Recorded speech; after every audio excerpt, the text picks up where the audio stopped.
Congress party Kejriwal साहब के खिलाफ एफआईआर दर्ज कर रही है और यह कह रही है कि वो धोखेबाज है। असलियत यह है कि कांग्रेस और केजरीवाल साहब की पार्टी मिलके दिल्ली की जनता को बेवकूफ बना रही है, क्योंकि ये वही कांग्रेस है जो 6 महीने पहले तक इनके साथ खड़ी हुई थी और कह रही थी कि भारतीय जनता पार्टी ने 6 महीने पहले आप भी कांग्रेस में खड़ी थी राधिका जी। ये तो बिल्कुल पाक साफ है और आज उनके खिलाफ एफआईआर दर्ज कर रहे हैं। राधिका जी 6 महीने पहले आप भी कांग्रेस में खड़ी थी, आज भाजपा में खड़ी हैं। जब उनको अरेस्ट किया गया था, आज 6 महीने पहले आप भी भाजपा को गाली बकरी थी, आज भाजपा में खड़ी हैं। आज कांग्रेस सही है।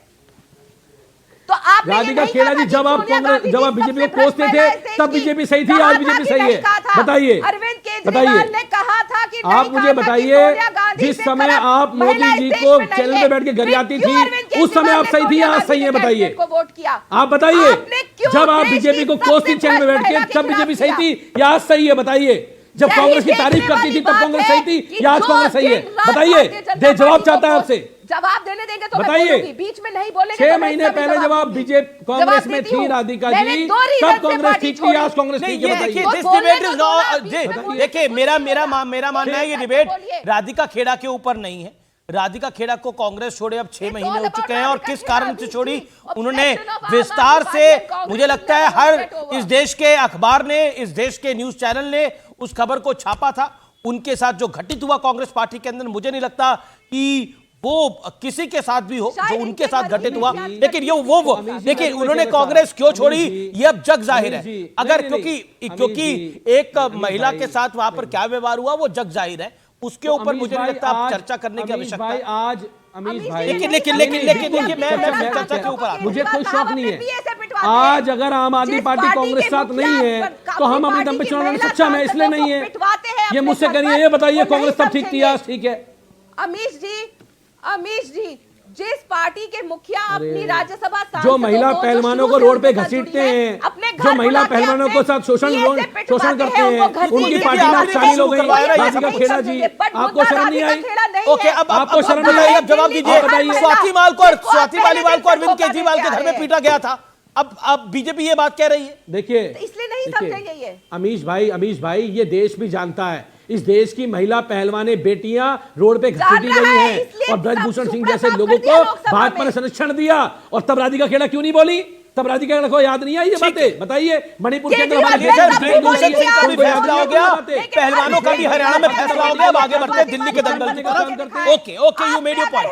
सर अमीश भाई, आप स्वाति मालीवाल के बारे में बोल के दिखाए। अरे आप में अगर हिम्मत है तो ब्रजभूषण सिंह के खिलाफ एक सेकंड सीज फायर, देखिए बोल के दिखाओ, मालीवाल के फेवर में बोल के दिखाइए। अगर आप में हिम्मत हो ब्रजभूषण सिंह के खिलाफ बोल के दिखाओ, बोल के दिखाओ अगर आप में हिम्मत है तो। मुद्दा लेके जो महिला सही होगी उसके साथ खड़े होंगे, ध्यान रख लीजिए।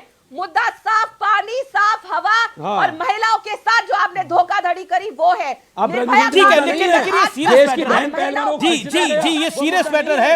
एक तो मुझे ये समझ में नहीं आ रहा कि बार बार क्यों लग रहा है कि आतिशी जी गिरफ्तार हो जाएंगी, ये बात क्यों लग रही है? ये अनुराग भदौरिया, ये अरविंद केजरीवाल ने आज प्रेस कॉन्फ्रेंस करी और कहा कि तीनों एजेंसियां मिली हैं, आतिशी जी को गिरफ्तार किया जा सकता है। आपको भी ऐसा लगता है क्या? वो क्या अखिलेश जी ने तो ऐलानिया तौर पे समर्थन किया है अरविंद केजरीवाल का? देखिए, ये देश पूरी अच्छी तरह जानता है कि भारतीय जनता पार्टी विपक्ष के खिलाफ कुछ न कुछ षड्यंत्र रचती रहती है। विपक्ष के नेताओं को जेल में डालने का काम तो किया ही है ना। इसके पहले अरविंद केजरीवाल को जेल में डाला, संजय सिंह को जेल में डाला, सिसोदिया जी जेल में रहे, उधर हेमंत सोरेन को भी जेल में डाला था। तो जेल में डालने की इनकी परंपरा है। ये जनता से नहीं जीत पाते हैं तो ये अपनी एजेंसियों का दुरुपयोग करते हैं, जो कि नहीं करना चाहिए।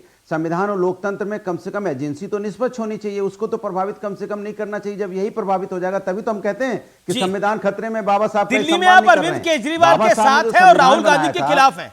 दिल्ली में आप अरविंद केजरीवाल के साथ हैं, राहुल के खिलाफ। देखिए, ना हम कांग्रेस के खिलाफ हैं, हम कांग्रेस के साथ भी हैं, अरविंद केजरीवाल के साथ हैं। दोनों अपनी पार्टियां। आपने तो अरविंद केजरीवाल को लाने के लिए बोला है, लोकतंत्र है। आपने तो अरविंद केजरीवाल की सरकार को वापस बनाने के लिए बोला है, तो राहुल के तो खिलाफ हो गए। राहुल जी तो लड़ रहे हैं अरविंद जी के खिलाफ। जो जीतेगा, देखिए मेरा एक ही मकसद है कि दिल्ली में भारतीय जनता पार्टी हारनी चाहिए। भारतीय जनता पार्टी को हराना ही हमारा मकसद है। जो जीत रहा होगा, जो मजबूत है, उसके मैं तो कह रहा हूं भारतीय जनता पार्टी को दिल्ली में नहीं आने देना है, क्योंकि वहां आम आदमी पार्टी की सरकार है, आम आदमी पार्टी अभी मजबूत है। वारिस पठान की पार्टी हो सकता है हटा दे, अगर वारिस पठान की पार्टी भी हो सकता है कि दिल्ली की सत्ता में आ जाए, तब क्या करेंगे? अब वो आप अच्छी तरह जानते हैं कि वो किसके लिए काम करते, इसलिए हमें बोलने की जरूरत नहीं है किसके लिए काम कि वो करते हैं, कहां है, किस लिए हैं, किसके लिए काम करते हैं, किसके लिए काम करते हैं। वो वारिस पठान जी भी जानते हैं, सुनिए, वारिस पठान जी भी जानते हैं, जनता भी जानती है, इसीलिए उनको उसी जगह जनता वोट भी उसी हिसाब से करती है। आप जानते हैं अच्छी तरह से कि अभी दिल्ली में इंडिया गठबंधन के अलायंस दोनों लड़ रहे हैं, आम आदमी पार्टी और कांग्रेस। हम तो चाहते हैं आम आदमी पार्टी और कांग्रेस दोनों मजबूती से लड़े और भारतीय जनता पार्टी को हराए। चलिए, अंधेरा हो गया, जहां से आप बोल रहे हैं वहां अंधेरा हो गया, या तो आप बत्ती गुल हो गई है या तो आपका कैमरा ऑफ हो गया। ओके, जवाब वारिस पठान। देखिए अमीश भाई, जिस तरह से तमाम मुख्तलिफ सियासत अच्छा, पार्टियों आप किसकी तरफ से लड़ रहे हैं? बार-बार आप पे आरोप लगता है बीजेपी की बी टीम दिया है चुनाव लड़ने के लिए। नहीं, देखिए मैं अभी बोल रहा था, आपने रोक दिया। जिस तरह अमीश भाई दूसरी मुख्तलिफ सियासत पार्टी को चुनाव लड़ने की इजाजत है, इसी तरह संविधान ने हमको भी इजाजत दिया चुनाव लड़ने की, और हम भी इंशाल्लाह दिल्ली में चुनाव लड़ेंगे। और हमको यकीन है कि इस मर्तबा दिल्ली की जनता अधिकार से वोटों से नवाजेगी और हमको अच्छी तरह कामयाबी मिलेगी। अब हमने एक सीट डिक्लेयर की है मुस्तफाबाद से ताहिर हुसैन की, तो तमाम सियासत पार्टियों के पेट में दर्द हो गया। अरे ये किसको डिक्लेयर कर दिया? अरे भाई साहब, लॉ मैगजीन तो कभी जाके पढ़िए। A man is presumed to be innocent unless and until proven to be guilty by the court of law. कानून बोलता है कि इंसान इनोसेंट है जब तक उसको कोर्ट सजा नहीं दे देती।